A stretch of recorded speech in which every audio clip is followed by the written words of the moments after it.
জুলাই শুরু থেকে কোটা সংস্কার আন্দোলন শুরু হয় ঢাকা বিশ্ববিদ্যালয়ে, যেটি পরবর্তীতে ছড়িয়ে পড়ে সারা দেশের ক্যাম্পাসগুলোতে। তবে বিষয়টি আদালতে গড়ায়, তাই অপেক্ষা ছিল আপিল বিভাগের রায়ে। ২১ জুলাই হাইকোর্টের রায় বাতিল করে আপিল বিভাগ, যেটি মেনেই কোটা সংস্কারের প্রজ্ঞাপন জারি করে সরকার, যেখানে সরকারি চাকরিতে ৯৩% মেধাভিত্তিক নিয়োগের কথা বলা হয়। মুক্তিযোদ্ধা ও তাদের সন্তানদের জন্য রাখা হয় ৫% কোটা।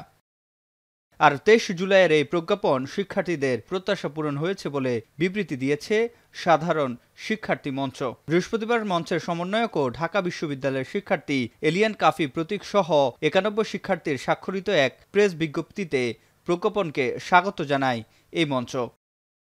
বিবৃতিতে বলা হয়েছে, শিক্ষার্থীদের মূল আন্দোলন কোটা সংস্কার সম্পন্ন হয়েছে। দাবি করা হয়, সহিংসতার সাথে সাধারণ শিক্ষার্থীদের কোনো সম্পর্ক নেই। বিবৃতিদাতারা আরও বলেন, গত ২৩ জুলাই ঢাকা বিশ্ববিদ্যালয় কর্তৃক ক্যাম্পাসে সুষ্ঠু ও শান্তিপূর্ণ পরিবেশ ফিরিয়ে আনতে যে বিজ্ঞপ্তি প্রকাশ করা হয়েছে তা দ্রুত বাস্তবায়ন করতে হবে। সারা দেশে খুলে দিতে হবে শিক্ষা প্রতিষ্ঠান। সিফাত শাহরিয়ার, এখন, ঢাকা।